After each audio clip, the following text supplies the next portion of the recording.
When people think of Chinese, the first impression will probably be the large population. Are we just one kind of Chinese? No. We look different, sound different, and act differently. Are these differences mostly because of cultural reasons or geographic reasons? Maybe we live in different cultural atmospheres and geographic environments, even though we're all in China. But there's something even more behind it. I mean, genes. So now I'm going to talk about genetical diversity in China. It's not about the genetic diversity between minorities. We have 56 nationals, and 55 of which are minorities. No, I will mainly focus on the genetic diversity of Han Chinese, the majority Chinese. When it comes to Chinese genetical diversity, there are several terms worth mentioning all through the entire Chinese history. The first one will probably be Yan Huang Zicun. Okay, Zicun means descendants. Yan Huang, okay, those Yan Huang were ancient Chinese tribes. We know tribes were mostly built upon clanships or families. They were not big. They were not big enough to resist some external invasions. They were not big enough to launch some huge projects based on group efforts, team efforts, and collective labors. So what happens? They need something stronger, right? They just formed a tribal alliance between each other. We know tribal alliance was something bigger than the original tribe themselves. So along with the formation of the bigger and newer alliance, there must be some newer people gradually getting involved into it. So this entire period was the first step of the Chinese genetical diversification. How about the second step, 华夏族? Okay, we often hear the term 华夏子孙, right? Which is the same meaning, almost the same meaning to 炎黄子孙. Okay, what are 华 and 夏?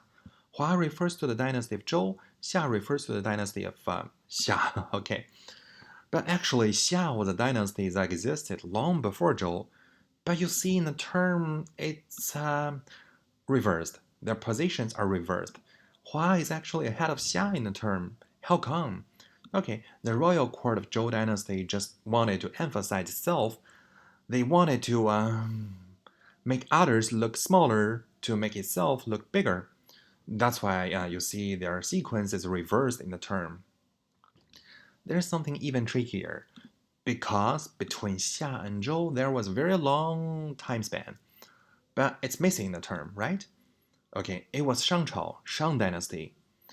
We know Zhou inherited a lot from Shangchao, the previous dynasty.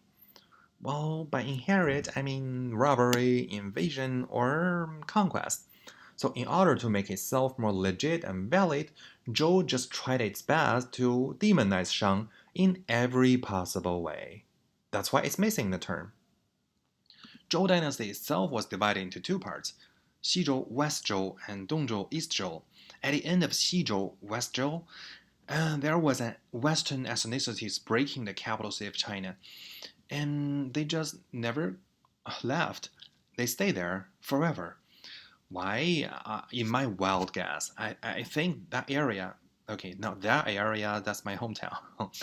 That area is full of fertile land and a larger population, yeah, especially for military sources. You want soldiers, you need population, you need tax, you need population, you need economy or anything else, you need population. And for the land, larger population, and also favorable climate. You know, the capital city of Zhou was located somewhere between Xi'an and Xianyang. Even now, when you go there, you will still feel the better climate, better compared to surrounding provinces in northwest China. Okay, the next thing I want to mention is Nanfang Ronghe. It's like mergence in South China. Zhou dynasty, they had a lot of royal family members. Yeah, it's always like that in all through Chinese history. A lot of royal members of different dynasties. So they were not so harmonious. They had disputes too. Some royal members just fled. And one of them was called Taibo, Zhou Taibo. He fled into the current Jiangsu province and built another kingdom called Wuguo, Wu Kingdom. And the ruler himself, Taibo, had blood tie or lineage from the central power, the royal court, but his people were just someone primitive, underdeveloped, or barbaric, undercivilized. Okay, so that was another step of genetical diversification of China, because the Wu Kingdom was a sub-kingdom, like Dutch Kingdom, Dutchland, not Dutchland, my fault, was a sub-kingdom below Zhou dynasty, below the Zhou royal court. There was another kingdom, Chuguo, which was huge, almost reaching from current Hubei province to Hunan province. So it wasn't recognized by the central power, by Zhou Tianzi. Tianzi means heaven, son of heaven. So it wasn't recognized by the central power. So it had to figure out a way, right?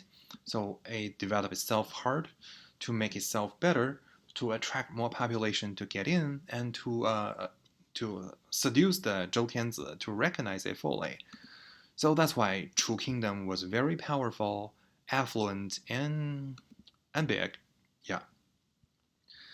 At that time, the Hunan province and Hubei province, they were not provinces. They were just land belonged to that belonged to Shu Kingdom, and people there were also underdeveloped, under-civilized, and primitive. But they gradually became the citizens of Shu Kingdom, and therefore became part of Chinese people. Well, Chinese were not called Chinese at that time. Even now, when you go to Hubei and Hunan province, you will see people's body hair. Yeah, their body hair are kind of weird. They have brown, they have golden body hair. You can see their eye color different from other Han Chinese. You can try, and their skin color is very fair. Hunan, no, some are brown or dark, but in Hubei province, their skin color is very fair, like Caucasians, not like other Chinese. Okay, another dynasty worth mentioning is Qin Chao. It was the first dynasty that united the entire China together. Okay, and it was the first imperial dynasty. Imperial dynasty. Okay, Qin Chao, when it conquered the eastern kingdoms, it also conquered some minorities or ethnicities, especially in South China, and those people gradually became Chinese. And there's something worth mentioning is the kingdom, not kingdom, the empire, that dispatched 500,000 soldiers into South China, into the current Canton Guangdong province. But those soldiers never made their way back before the empire collapsed, so they just stay there. Now, when you go to Canton province, you'll see mostly people are short and skinny. When you go to Chinatown, the Chinese expats there are mostly from Canton province or Fujian province. They are short, skinny, and yeah, and mild. But you will see someone accidentally high, extremely high, I mean tall, extremely taller than the surrounding people. They are probably the descendants of the 500,000 Qin soldiers. Qin soldiers, they were mostly from north, and northerners are supposed to be taller than southerners, and they're soldiers. They are, selected people. Of course, they are stronger and taller. The next dynasty is Han Chao. Wow, it's a brilliant dynasty. I'll tell you later on about why it's brilliant. It defeated Han, Hun. We are Han Chinese, Han. Han, Hun. Supposedly the ancestor of Hungary. Maybe rumors, but people say it. Okay. Han dynasty, they just explored the western territory of China. We call it Xiyu, and connected a small kingdom in West Asia with China together. And therefore, the Silk Road was built. Along with the Silk Road, many merchants, craftsmen, missionaries, scholars, they just flowed into China. They also, they also brought genetical diversity into China. And Buddhism was spreading into China at that time. But who was the spreader? Chinese? No, mostly people from North India or Central Asia. So they also contributed to the genetical diversity too. And Han was divided into two parts, East Han and West Han. But actually, West Han is before East Han. At the end of East Han dynasty, Hu Han 不分 means minorities and majorities were undistinguishable. They share the same costume, they live in the same residential area, they wear the same clothes, And therefore the term Hanzu, Han Chinese, was initially formed at that time. The next stage is Sanguo, Three Kingdom, 蜀国、魏国、吴国. Shu Kingdom, when it comes to Shu Kingdom, its territories were mostly in Sichuan province, so they further developed the underdeveloped areas. Along with that, newer people were gradually getting into the Chinese civilization. People who dwelled in mountains, who lived in primitive forms. The primitive people, they gradually adopted some advanced agricultural techniques from the Shu Kingdom, and therefore they joined the kingdom. Also, the same thing happened in Wu Kingdom too. Wu Kingdom further developed Fujian province and even southeast China, even more southeast. And as I told you, some new people just were getting involved and recognized as Chinese afterwards. Another stage is called Xijin, Wu Hu Lenhua. Xijin called West Jin. The West Jin itself was a unified and united dynasty, but it was short. At the end of it, 5 ethnicities just messed around China. Okay, the first one is Han. But I told you Han was already melted into Chinese, right? That's it. Han, these nationals, they were divided into 北匈奴, 南匈奴, North Han and South Han. North Han were further expelled by Han into West Asia or even Eurasia area. But Nan Xiongnu, okay, South Han, they melted into Chinese. And some of them still held their national identity. So they thought they were different from other Chinese. That's why they just rebelled at that time. And another ethnicities were called Xianpei from northeast China. It united the entire land of North China, and they even, built cave sculpture in North Shanxi province, Yungang, Shiku. You'll see the statues there. They look so different from us. Their facial features were even different from other Han Chinese at that time because they are Xianpei. But now you don't see the difference that much from between people from that area and surrounding areas. But when you go there, you will see the original facial feature of Xianpei people by looking at the statues there. It was a unique dynasty because they Hanized themselves proactively. Hanized means they adopted Han culture, Han education system, Han social custom, blah blah blah. They even wear the Han clothes and they chose the Han surname, their own name. Oh, those things were all happening in North China. How about South China? There were 4 dynasties. 4 dynasties, taking place all in a sequence. Songqi, Liangchen. Okay, they were in South China. They were short dynasties, but they still developed themselves to some extent. They they got involved local people, the under civilized people, through intermarriage and military recruitment. Complicated, right? Chinese history is long, complicated, and winding. It took us many years to have some shallow understanding of the entire Chinese history. When it comes to another great period, Sui Tang, well, the rulers themselves may have some minority blood tie. Well, mostly Xianpei, at least people say it. At least people are gossiping in that way. And there were many other ethnicities and minorities just melted into China at that time. Turk was defeated and smashed and divided into 2 parts. Tujue, Xi Tujue and Dong Tujue means West Turk and East Turk. West Turk was expelled into Central Asia, West Asia. They just dwelled there, but later on, after several hundred years, Mongol conquered them again. They were even expelled westward into Eurasia area. While Dong Tujue, the East Turk, they gradually melted into Tang Dynasty. But Turk people, they were great riders, shooters, or military planners or what. And those people, many of them were recruited into Tang army. And some of them even became military generals, marshals. blah, blah, blah. And therefore, they also contributed a lot to the genetical diversity. They became Han Chinese after that. And Goguryeo, well, somebody called it Goguryeo. Those are okay. It was a kingdom located in northeast China and Korea Peninsula. It was defeated by Tang and Silla alliance. It was an alliance between Tang and Silla.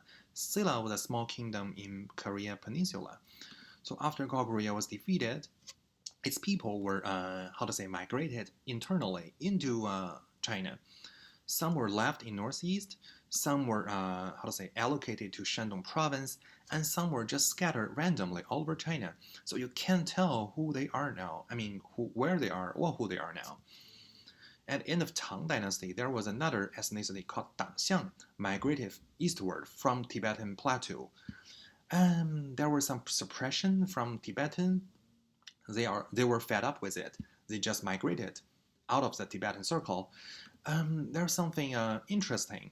When it comes to the common people of Dangxiang, they were mostly Qiang ethnicities. They were kind of slaves to Tibetan. But the ruler of Dangxiang were supposedly Xianpei heritage.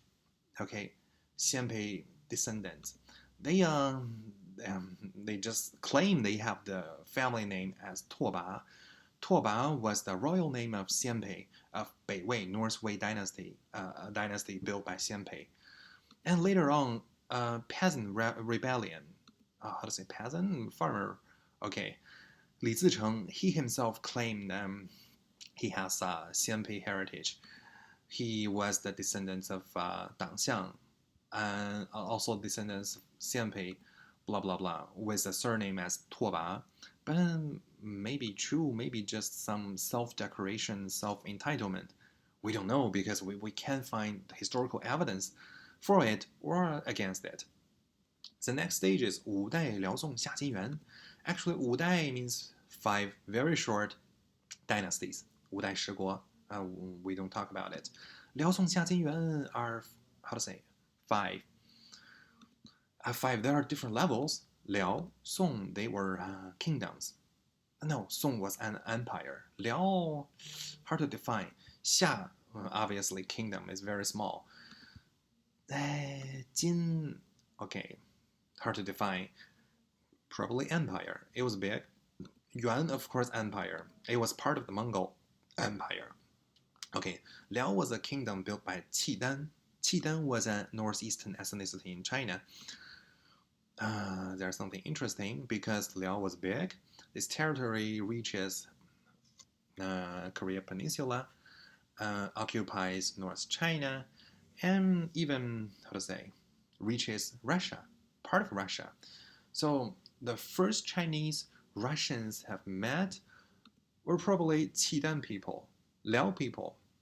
That's why even now Russians call China Kidai, call Chinese Kidaiski. Okay.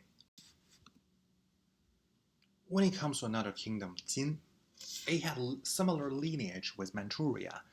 While Manchuria was somewhere or some dynasties later on, Jin united the entire North China together and confronted with Song for almost 100 years. Song was in the south and Jin was in the north. All through the confrontation between them, there were frequent trade between North and South China and intermarriage. And mostly the marriage happened within North themselves. And such intermarriage, like interracial marriage or international marriage or interethnicity marriage, were very important to the genetical diversity and the mutual recognition among each other. The entire country was further consolidated in both North and South. Okay, Song, well, is a tragic dynasty. Itself, it was originally an empire with both North China and South China. But after it was defeated by Jin, it just trapped itself in South, not as an empire anymore, but as a kingdom subdued to Jin. Well, actually, it wasn't totally defeated. It surrendered itself to Jin. And the people were brave. They loved to fight further on, but the rulers were coward. They loved to get their vested interest to protect what they had, what they already had. That's why they ceased the war and signed some unfair treaty with Jin. But Song, even if it was trapped in cells, was still a very financially powerful kingdom, economically prosperous, educationally advanced, and technologically advanced. With money. Yeah, with money. Merchants from the world just came for business in Song territory. And okay, in both Song, North Song and South Song, there were people like Zhurish coming to China. But later on, they themselves didn't have their national identity. They don't even know who they are, and the government failed to categorize them into the right kind.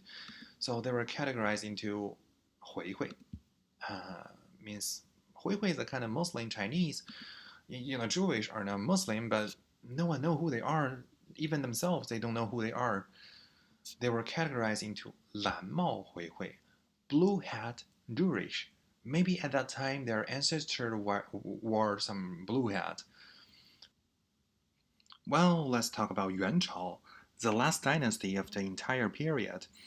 It was an empire within an empire. It was an empire itself, Yuan Chao, within an bigger empire, Mongol Empire. We know almost half of the world was categorized into the Mongol Atlas. So they had every resources they wanted. So they can recruit people from the West, from Central Asia, Eurasia, to help them defeat the Song dynasty. So when they launched some military campaign against Song dynasty, they got help. They got help from some foreign military planners or craftsmen or even the most advanced military techniques. Some weapons like the mangonel. Okay, after it defeated Song and united China together, the entire land from west to east was united, was connected.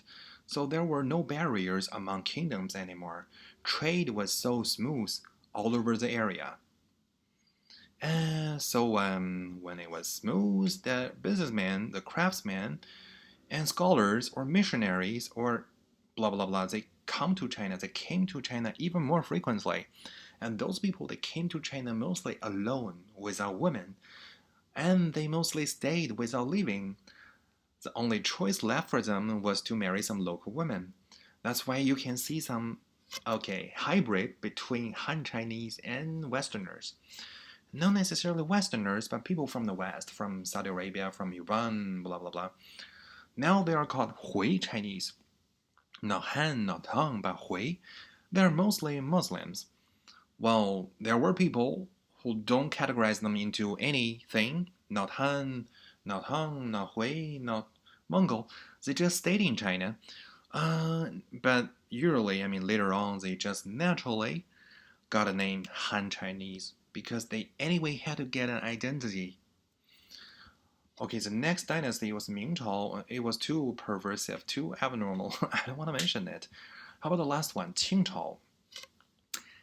People call it also Manqing, Manchurian Qing. But Manqing is kind of narrow-minded concept. Qing Chao was Qing Chao itself.